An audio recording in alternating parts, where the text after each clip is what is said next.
شروع کرتے ہیں اللہ کے بابرکت نام سے جو بڑا مہربان اور نہایت رحم والا ہے۔ تمام تعریفیں میرے اللہ رب العزت کے لیے ہیں۔ السلام علیکم لسنرز، میں ہوں آپ لوگوں کی ہوسٹ نوشین، اور میں اپنے چینل خوفناک کہانیوں میں اپنے سبھی سننے والوں کو خوش آمدید کہتی ہوں۔ میں امید کرتی ہوں آپ سب لوگ خیریت سے ہوں گے، جہاں ہوں گے خوش ہوں گے۔ میری طرف سے آپ سب لوگوں کو جمعہ مبارک۔ آج آپ لوگوں کے لیے میں بہت انٹرسٹنگ ہارر سٹوریز لے کر آئی ہوں جنہیں آپ بہت پسند کریں گے۔ سلسلہ شروع کرتے ہیں آج کی خوفناک کہانیوں کا۔ بڑھتے ہیں آج کی پہلی خوفناک کہانی کی طرف۔ یہ خوفناک کہانی تعظیم شیئر کر رہی ہے انڈیا سے۔ وہ کہتی ہیں کہ آج آپ کے ساتھ میں اپنی کزن کی زندگی میں پیش آنے والی ایک کہانی شیئر کرنا چاہتی ہوں۔ میری ایک کزن تھی، تو ان کی جب شادی ہوئی تو ان کی شادی ایک گاؤں میں ہوئی۔ وہ ایک گاؤں کے علاقے میں رہتی تھیں۔ وہ بتاتی ہیں کہ ان کے گاؤں میں ان کے پڑوس والے گھر میں ایک شادی تھی، تو وہ اپنی نند کے ساتھ اس شادی کے فنکشن کو اٹینڈ کرنے کے لیے گئیں۔ ابھی مہندی سے ایک دن پہلے کا فنکشن تھا، جس کو مائیوں کا فنکشن بولتے ہیں۔ وہاں پر گاؤں کی سبھی عورتیں اور لڑکیاں موجود تھیں۔ وہاں پر سبھی عورتیں اور لڑکیاں گانا بجا رہی تھیں اور مائیوں کا فنکشن ہو رہا تھا۔ وہاں پر ہم نے ایک کونے میں ایک بوڑھی عورت کو بیٹھے دیکھا۔ وہ عورت دیکھنے میں بہت ہی زیادہ پرسرار سی لگ رہی تھی۔ آج سے پہلے ہم نے اس کو اس گاؤں میں کبھی بھی نہیں دیکھا تھا۔ پھر ہمیں یہ لگا کہ شاید ان لوگوں کا کوئی مہمان آیا ہوگا۔ کافی دیر ہوگی، ابھی بھی مائیوں کا فنکشن ہو رہا تھا۔ جیسے ہی فنکشن ختم ہوا ہم لوگ اپنے گھر آ گئیں۔ جب ہم لوگ اپنے گھر آئیں تو ہم لوگوں نے آ کر اپنے کمرے کی کھڑکی کھول دی۔ باہر سے گاؤں کا سارا حصہ اور وہ گھر بھی نظر آ رہا تھا۔ ہم لوگ دیکھ رہی تھیں اب گاؤں کی سبھی عورتیں اپنے گھروں کو واپس جا رہی تھیں اور شادی والے گھر سے نکل کر ایک ایک کر کے جاتی جا رہی تھیں۔ تبھی ہم نے اس بوڑھی خاتون کو بھی باہر نکلتے دیکھا۔ وہ بوڑھی عورت جو تھی وہ گاؤں کے گھروں میں جانے کے بجائے بالکل سامنے، جہاں پر گھروں کو چھوڑ کر ایک ایسی جگہ تھی جہاں پر صرف درخت تھے اور جھاڑیاں تھیں اور پودے تھے، اس طرف جانے لگی۔ میری کزن اور ان کی نند آگے بڑھ کر جب دیکھنے لگی کہ یہ بوڑھی عورت اس ویرانے کی طرف کیوں جا رہی ہے، اس طرف تو گاؤں کا کوئی بھی گھر نہیں ہے جس طرف یہ بوڑھی عورت جا رہی ہے، تبھی وہ بوڑھی عورت وہاں پر ایک درخت کے پاس جا کر رک گئی۔ اس نے درخت کے اوپر سے ایک پتا اتارا اور اس پتے کو ہاتھ میں پکڑ کر ڈراؤنی آواز میں کہکے لگانے لگ گئی اور بہت زیادہ بھیانک آوازیں نکال کر وہیں پر غائب ہو گئی۔ جیسی وہ عورت غائب ہوئی میری کزن اور ان کی نند بہت زیادہ ڈر گئیں۔ ان لوگوں نے چیخیں مارنا شروع کر دی اور کھڑکی بند کر دی اور بھاگتی ہوئی اس کمرے سے باہر آئیں، اور ان لوگوں نے یہ بات سب گھر والوں کو بتائی۔ سب گھر والوں کا یہ کہنا تھا کہ وہاں پر جو درخت اور پودے ہیں وہاں پر جنات کا بسیرا ہے۔ وہ کوئی بوڑھی عورت نہیں تھی بلکہ کوئی چڑیل اور جنات تھا جو اس روپ میں وہاں پر موجود تھی۔ اس کے بعد وہ کہتی ہیں کہ ہم لوگ بہت زیادہ ڈر گئیں۔ پھر دوبارہ کبھی بھی رات کے ٹائم ان لوگوں نے وہ ونڈو نہیں کھولی۔ وہ لوگ بہت زیادہ احتیاط کرتے تھے۔ اس کے بعد ان لوگوں کی زندگی میں کبھی بھی کوئی ایسا واقعہ رونما نہیں ہوا۔ یہ ایک سٹوری تھی جو انڈیا سے تنظیم نے شیئر کی۔ بہت شکریہ تنظیم آپ کا۔ پڑھتے ہیں ایک اور خوفناک کہانی کی طرف۔ یہ خوفناک کہانی فرحان امام شیئر کر رہے ہیں UAE سے۔ فرحان کہتے ہیں آج آپ کے ساتھ میں اپنی زندگی میں اور ہم لوگوں کی فیملی میں پیش آنے والی ایک ڈراؤنی کہانی شیئر کرنا چاہتا ہوں۔ یہ کافی پرانی بات ہے۔ میں اپنی اسٹڈی سے فری تھا، میں نے میٹرک کے ایگزامز دیے تھے۔ ہم لوگوں کا جو آبائی گاؤں ہے وہ حاصل پور کے پاس ہی ہے، تو وہاں پر میرے جو نانا ابو ہیں ان لوگوں کے اس دور کی ایک پرانی حویلی ہے۔ وہ حویلی بہت ہی قدیم اور پرانی ہے۔ وہاں پر میرے جو گرینڈ پیرنٹس ہیں ان کے پیرنٹس بھی وہاں پر رہتے تھے۔ اس حویلی میں ہی میرے نانا اور نانی پیدا ہوئے، وہیں پر میرے والدین بھی پیدا ہوئے، یعنی میری مدر، میرے ماموں وغیرہ اسی گھر میں پیدا ہوئے۔ میرے جو نانا ابو تھے اور نانی اماں تھیں وہ لوگ اس گھر کو نہیں چھوڑتے تھے۔ وہ لوگ یہ کہتے تھے کہ یہاں پر ہم لوگوں کے بچوں کی یادیں ہیں۔ میری نانی اماں کا انتقال بھی اسی گھر میں ہوا تھا اور نانا جی کا بھی، لیکن ابھی بھی میرے جو دادا دادی تھے وہ زندہ تھے۔ تو میں فری تھا، تو میرے باقی کے جو بھائی بہن تھے وہ یونیورسٹی کالج جایا کرتے تھے۔ تو مجھے گھر والوں نے یہ کہا کہ تمہارا بھی دل بہل جائے گا، تم بھی جا کر دادی اماں سے جا کر مل آؤ۔ جب میں دادی اماں سے ملنے گیا تب تک میرے دادا جی کا بھی انتقال ہو چکا تھا۔ وہ حویلی بہت قدیم اور پرانی تھی۔ وہاں پر اس علاقے کے گاؤں کے لوگ اکثر ان کے پاس آیا کرتے تھے. وہ اکیلی ہوتی تھیں، اس جگہ کو نہیں چھوڑتی تھیں. ان کے بچے بہت کہتے تھے کہ آپ ہمارے ساتھ رہیں، اس گھر کو بیچ دیتے ہیں، لیکن وہ یہ کہتی تھی کہ میں اپنی زندگی میں کبھی بھی اس گھر کو نہیں بیچوں گی. یہاں پر ہم لوگوں کی یادیں ہیں، مجھے میرے بچوں کی یادیں، ان کے خیالات یہاں سے نکلنے ہی نہیں دیتے. محلے کے لوگ ان کے پاس آیا کرتے تھے. سارا سارا دن کوئی نہ کوئی خواتین ان کے پاس رہتی تھیں، ان کو کھانے پینے کا سامان بھی مہیا کرتی تھیں. جب میں وہاں پر گیا تو جو میری دادی اماں تھیں انہوں نے مجھے سختی سے منع کیا کہ یہاں پر کچھ کمرے ہیں، ان کو نہیں کھولنا. بچپن سے ہی ہم لوگ سنتے آ رہے تھے کہ ان کمروں کو نہیں کھولنا. میں اکثر ان سے سوال کرتا تھا کہ ان کمروں میں ایسا کیا ہے جو آپ کھولنے نہیں دیتی. وہ 3 کمرے تھے جن کو وہ کھولنے سے سختی سے منع کرتے تھے. جون جولائی کا مہینہ تھا جب میں وہاں پر گیا. بہت شدید گرمی ہوتی تھی، لیکن وہ ہمیشہ یہی کہتے تھے کہ ان کمروں کو اس لیے نہیں کھولنا کہ وہاں پر ہمارے بچوں کی یادیں ہیں. ہمیں صرف یہ بتایا جاتا تھا اور وہ یادیں کیا تھیں یہ کوئی نہیں جانتا. جب میں وہاں پر پہنچا تو دادی اماں کے کمرے میں ایک ہی پنکھا چل رہا تھا. دوپہر کا ٹائم تھا، مجھے بہت گرمی لگ رہی تھی. دادی اماں سو چکی تھیں. میں وہاں سے نکلا. آج میرے ذہن میں شرارت تھی. آج میں نے سوچا کہ اب تو اس گھر میں کوئی بھی نہیں ہے. اب میں ان بند کمروں کو کھول کر دیکھتا ہوں. 2 کمرے نیچے تھے اور ایک کمرہ 2nd فلور پر تھا. جیسے ہی میں نے ان کمروں کو کھولنے کی کوشش کی، وہاں پر پرانے دور کے تالے لگے ہوئے تھے اور ان کو بھی کافی زیادہ زنگ لگا ہوا تھا. میں نے دادی اماں کی رکھی ہوئی چیزوں میں ان کمروں کی چابیاں نکال لیں. جیسے میں نے ان کمروں کو کھولا، ابھی میں نے ایک کمرے کو کھولا تو دروازہ کھلتے ہی ایک ٹھنڈی ہوا کا جھونکا میرے چہرے پر لگا. مجھے بڑا عجیب لگا کہ اس بند کمرے میں اتنی ٹھنڈی ہوا کا جھونکا مجھے کیوں محسوس ہوا ہے. پھر مجھے لگا کہ شاید بند رہنے کی وجہ سے اس کا ٹمپریچر ایسا ہے. جیسے میں اس کمرے کے اندر گیا تو وہاں پر بھی بہت زیادہ مجھے ٹھنڈ سی محسوس ہو رہی تھی. وہ بالکل خالی کمرے تھے. کوئی ٹوٹا پھوٹا سامان پرانے دور کا وہاں پر رکھا ہوا تھا. دادی اماں کے اس گھر میں پرانے دور کی کافی زیادہ چیزیں تھیں. میں نے اس کمرے کو بند کیا. پھر میں نے دوسرے کمرے کو کھولا. اس کمرے کا بھی وہی حال تھا. اس کمرے میں بھی بہت زیادہ ٹھنڈ سی محسوس ہو رہی تھی. میں نے ان نیچے والے دونوں کمروں کو ویسے ہی بند کیا اور اوپر چھت پر چلا گیا اس تیسرے کمرے کی طرف. جب میں نے اس تیسرے کمرے کو کھولا، ابھی میں نے اندر پاؤں ہی رکھا تو بہت تیز جھونکا میرے چہرے پر پھر لگا. مجھے عجیب لگا. جب میں نیچے والے کمروں میں تھا تو مجھے گلی میں بچوں کے کھیلنے کی آوازیں آ رہی تھیں کیونکہ باہر سارا محلہ تھا. یہاں تک کہ وہ گھر بالکل روڈ کے اوپر تھا. وہاں سے گزرتی گاڑیاں بھی محسوس ہو رہی تھیں. لیکن جب میں اوپر والے پورشن میں آیا، اس کمرے کے اندر جب میں داخل ہوا اس کو کھول کر، تو وہاں پر مجھے اس طرح سے آوازیں آ رہی تھیں کہ کچھ لوگ آپس میں سرگوشی کر رہے ہوں. مجھے بہت یہ بات عجیب لگی اور میں تھوڑا سا ڈر بھی گیا کہ یہ آواز مجھے کیوں آ رہی ہے. میں نے اس کمرے کا باغور جائزہ لیا. وہاں پر بہت زیادہ مٹی تھی، بہت مٹی. ان کمروں کو دیکھ کر لگ رہا تھا کہ جیسے وہ کمرے بہت سالوں کے بعد کھولے گئے ہوں. وہاں پر کچھ پرانی چیئر رکھی ہوئی تھی، ایک ٹیبل بھی پڑا ہوا تھا. عجیب و غریب بکس تھی وہاں پر، شاید پرانے دور کی.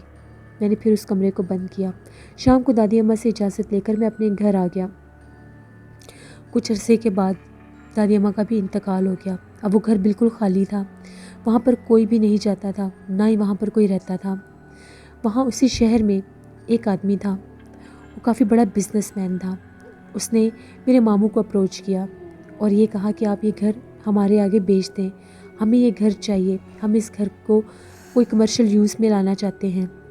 جیسے ہی میرے ماموں نے میرے بابا سے بھی اس بارے میں ان کی رائے لینا چاہیے، ان سے ڈسکس کیا. پہلے انہوں نے منع کر دیا کہ نہیں ہم نہیں بیچتے، لیکن پھر سب نے ان کو سمجھایا کہ جب تم لوگوں نے وہاں پر جانا نہیں تو اس گھر کو رکھنے کا کیا فائدہ. بالآخر یہ ڈیل طے ہو گئی اور وہ گھر ہم لوگوں نے ان کو دے دیا. ابھی صرف ہاف پیمنٹ ہوئی تھی. وہ جو آدمی تھا جس نے وہ گھر خریدا تھا، اس آدمی نے وہاں پر توڑ پھوڑ کا کام شروع کروا دیا. اس نے اپنی لیبر سے یہ کہا کہ تم لوگ وہاں پر جا کر اوپر والے پورشن کو توڑنا شروع کر دو، ہم لوگوں کو یہاں پر ایک ہوٹل بنانا ہے. جیسے ہی وہ آدمی جو تھا اس گھر میں داخل ہوا، اس نے اس گھر کا جائزہ لیا اور اوپر والے پورشن پر اپنے مزدوروں کے ساتھ سامان رکھ کے اس کو توڑنا چاہا. وہ کہتا ہے کہ جیسے ہی میں اس کمرے کو توڑنے کے لیے میں نے دروازہ کھولا، ابھی اس سے پہلے کہ میں توڑتا، مجھے کسی نے بہت زوردار دھکا دیا. مجھے سمجھ ہی نہیں آئی کہ یہاں پر کون ہے. وہاں پر میں نے کالے رنگ کے کچھ سائے دیکھے اپنی آنکھوں سے اس کمرے میں منڈلاتے ہوئے وہ آدمی اتنا خوفزدہ ہوا کہ وہاں سے اپنے ان مزدوروں کو لے کر بھاگ گیا۔ اس نے جا کر اس آدمی سے بات کی جس نے وہ گھر خریدا تھا کہ میں اس گھر کو نہیں توڑوں گا، وہاں پر اثرات ہیں۔ جیسے ہی میں اس جگہ کو توڑنے لگا تو مجھے انہوں نے بہت زور سے دھکا دیا اور میں نے وہاں پر کالے رنگ کے کچھ سائے بھی دیکھے ہیں۔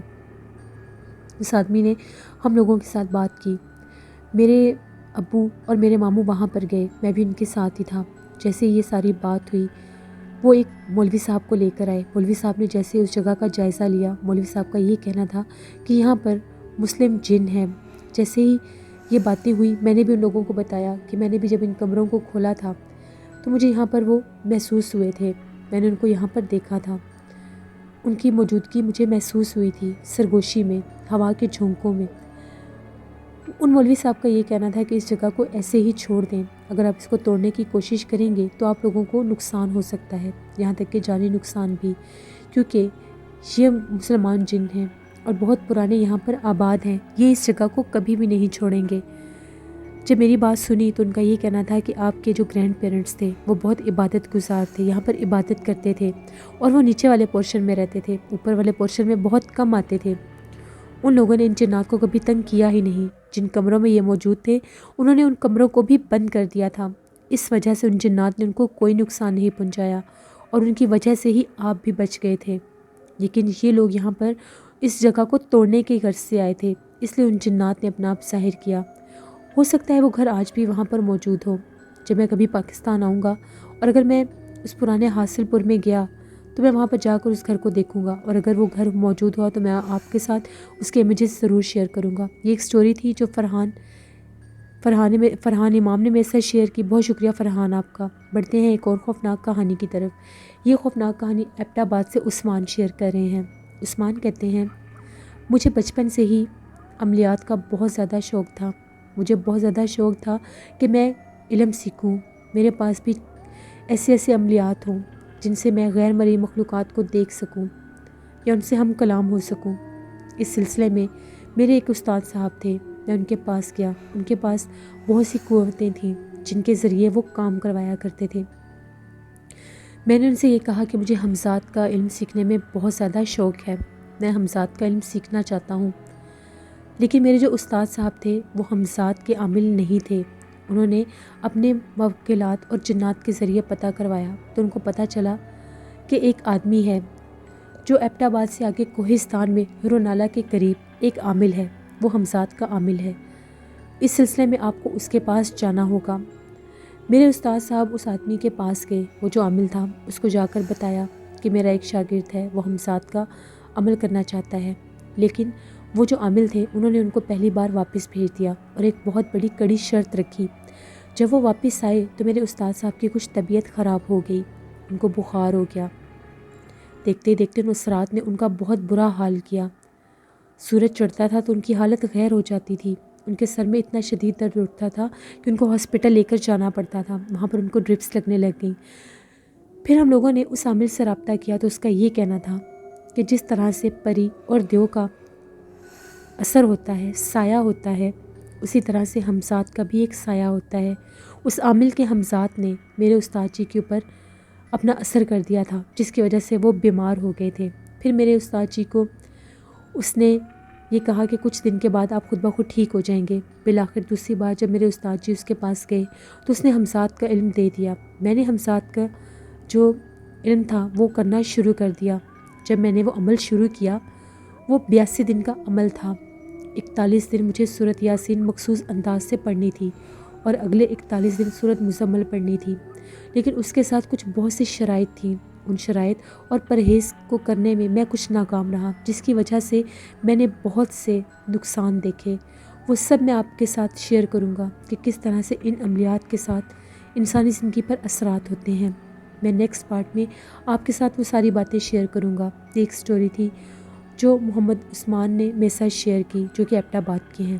بڑھتے ہیں ایک اور خوفناک کہانی کی طرف۔ یہ خوفناک کہانی وقاص احمد شیئر کر رہے ہیں مانچسٹر سے۔ وقاص کہتے ہیں، آج آپ کے ساتھ ایک آدمی تھا جو کہ وادی حنزہ سے اس کا تعلق تھا، وہ یہ پراپرٹی سینٹر کا کام کرتا تھا، گھروں کی سیل پرچیز ہی اس کا کام تھا۔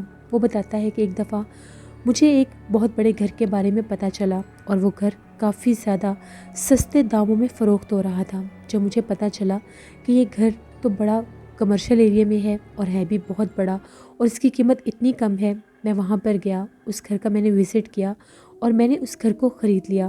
میں نے اس گھر کو وہاں پر جب خریدا تھا تو اس پرپس سے خریدا تھا کہ میں یہاں پر ایک ریزورٹ بناؤں گا، ریسٹورانٹ میں نے اس جگہ کو بنا لیا، پورا ایک ریسٹ ہاؤس بھی تھا وہ۔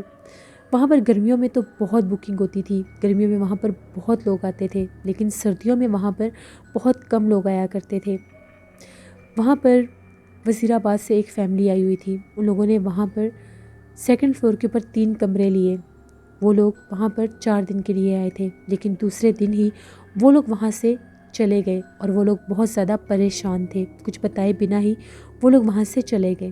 میں نے جب اپنے مینیجر سے اور وہاں کے مینجمنٹ سے پوچھا تو ان کا یہ کہنا تھا کہ ہم لوگوں سے انہوں نے کوئی بات بھی نہیں کی اور بنا بتائے یہاں سے چلے گئے۔ اسی طرح سے سردی کا ہی موسم تھا، میرے کچھ دوست آئے ہوئے تھے، ہم لوگ سیکنڈ فلور پر بیٹھے ہوئے تھے، ٹیرس کا ویو بہت زیادہ خوبصورت تھا، ہم لوگوں نے وہاں پر بون فائر کیا ہوا تھا، بہت زیادہ فوگ تھی اور کافی ہائٹ پر وہ جو ٹیرس تھا، وہ جو فلور تھا وہ کافی ہائٹ پر تھا، ہم لوگ وہاں پر بیٹھے باتیں کر رہے تھے۔ وہاں پر ہم لوگوں نے باربیکیو کرنا تھا۔ میرا ایک دوست اس نے یہ کہا کہ میں 3rd فلور کا بھی جائزہ لے کر آتا ہوں۔ جیسے وہ 3rd فلور کی طرف جانے لگا اس نے چیخنا شروع کر دیا، اس کو چیخو پکار سن کے ہم باقی کے دوست بھاگے تو وہ سیڑھیوں میں ہمیں بے ہوش ملا۔ بڑی مشکل کے ساتھ ہم لوگ اس کو اٹھا کر ایک کمرے میں لے کر آئے۔ تھوڑی دیر کے بعد جب اس کو ہوش آیا تو اس کی حالت بہت عجیب تھی اور وہ بہت ڈرا ہوا تھا۔ جب میں نے اس سے ساری بات پوچھی کہ تمہیں کیا ہوا ہے تو اس کا یہ کہنا تھا جیسے میں 3rd فلور کی طرف جا رہا تھا، ابھی میں مکمل سیڑھیوں کے اوپر نہیں گیا تھا تو میں نے وہاں پر ایک عورت کو چلتے پھرتے دیکھا، وہ عورت چلتی ہوئی سیڑھیوں کے سامنے آ گئی، اس کا چہرہ بہت ڈراؤنا تھا، میرے دیکھتے ہی دیکھتے وہ غائب ہو گئی اور میں اس منظر کو برداشت ہی نہیں کر سکا، مجھے یہاں پر نہیں رکنا، یہ جگہ بہت زیادہ آسیب زدہ ہے۔ ہم لوگ بہت زیادہ ڈر گئے، ہم لوگوں نے وہ پروگرام وہیں پر کینسل کیا اور ہم لوگ اپنے اپنے گھر واپس آ گئے۔ اب وہاں پر عجیب و غریب واقعات ہونا شروع ہو گئے۔ ہم لوگوں کی مینجمنٹ میں بھی ایک آدمی تھا، وہ بھی 3rd فلور پر گیا اور اس کے ساتھ بھی کچھ ایسا ہی حادثہ ہوا، اس کی حالت بھی بہت زیادہ خراب تھی۔ اب یہ چیز اگنور کرنے والی نہیں تھی، میں وہاں پر ایک بہت بڑے عامل کو لے کر آیا۔ جب ان عامل نے آ کر اس ساری جگہ کا وزٹ کیا تو ان کا یہ کہنا تھا کہ آپ لوگوں کا جو 3rd فلور ہے یہاں پر بہت زیادہ سخت جنات کا بسیرا ہے، یہاں پر ایک چڑیل بھی رہتی ہے، بہتر یہی ہے کہ آپ لوگ یہاں پر نہ آئیں، اگر آپ لوگ چاہتے ہیں کہ یہ آپ کو نقصان نہ دیں اور آپ ان کے ہاتھوں نقصان نہ اٹھائیں تو آپ اوپر مت آئیں، اس جگہ کو بالکل چھوڑ دیں، تیسرے چھت کے اوپر آنا جانا بند کر دیں اور ہر ماہ آپ لوگوں نے مخصوص تاریخ کو یہاں پر کچا گوشت رکھنا ہوگا، اگر آپ لوگ اس 3rd فلور کے اوپر اتنی مقدار میں کچا گوشت رکھ دیا کریں گے تو وہ جنات آپ کو نقصان نہیں پہنچائیں گے۔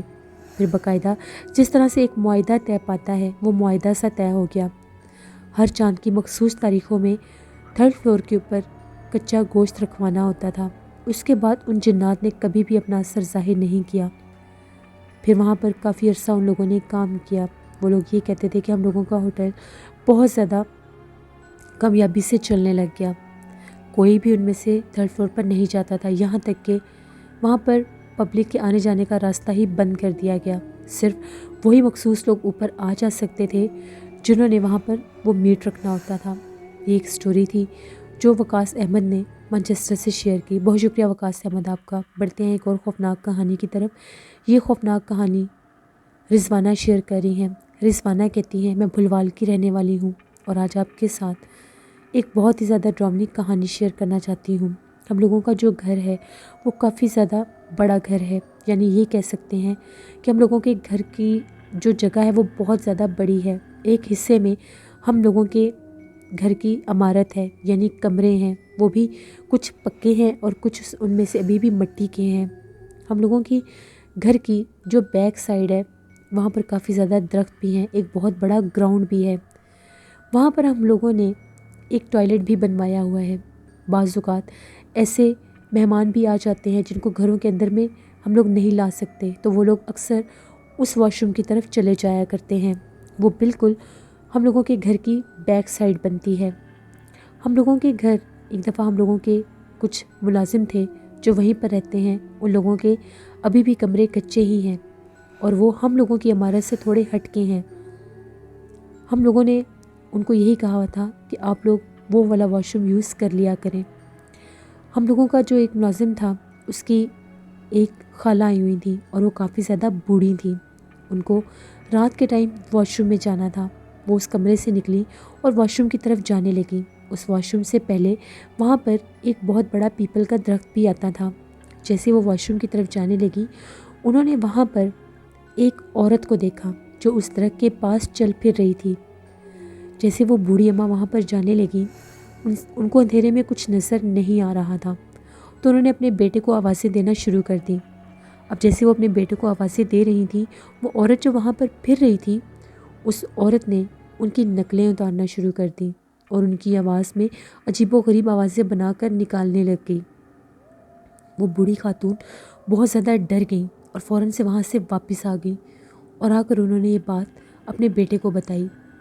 صبح یہ بات ہم لوگوں کو بھی پتہ چلی۔ ہم لوگوں کو بالکل بھی سمجھ نہیں آئی کہ یہ کیا ماجرا ہے، وہاں پر وہ کون تھی، جبکہ اس طرف رات کے ٹائم کوئی بھی نہیں جاتا تھا۔ کچھ دن کے بعد وہ جو ہم لوگوں کا نوکر تھا، اس کی وائف واش روم کی طرف جا رہی تھی، رات کا ہی ٹائم تھا۔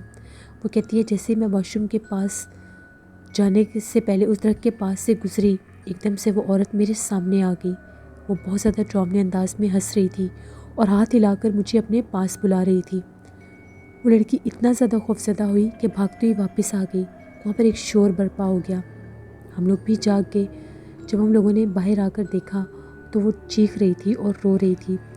اس کے بعد وہاں پر ہم لوگ ایک بہت بڑے گدی نشین سید صاحب تھے، اگلے دن ان کو لے کر آئے۔ جب وہ آئے، انہوں نے جب آ کر اس جگہ کا جائزہ لیا تو وہ جو مخلوق تھی ان کے سامنے حاضر ہو گئی اور اس نے یہ کہا کہ میں ان کو دوبارہ سے تنگ نہیں کروں گی، آپ بہت بڑے سید گدی نشین ہیں، میں آپ کی بھی مرید ہوں، میں وعدہ کرتی ہوں دوبارہ ان کے سامنے نہیں آؤں گی، لیکن ان کو منع کر دیں کہ مغرب کے بعد اس درخت کے پاس سے نہ گزریں، اس وقت میں آزاد ہوتی ہوں اور میں یہاں پر چلتی پھرتی ہوں۔ اگر یہ اس باتھ روم میں جانے کے لیے دوسرا راستہ اختیار کریں گے تو میں ان کو تنگ نہیں کروں گی۔ پھر ان سید صاحب نے ہمیں یہ ساری بات بتا دی۔ اس کے بعد وہ لوگ دوسرا راستہ استعمال کرتے تھے، اس درخت کی طرف سے نہیں آتے تھے۔ جو دوسرا راستہ تھا وہ ان کے کمروں سے پچھلی طرف جاتا تھا، وہ تھوڑا سا دور پڑ جاتا تھا، لیکن دوبارہ کبھی بھی وہ اس سائڈ سے نہیں آتے تھے۔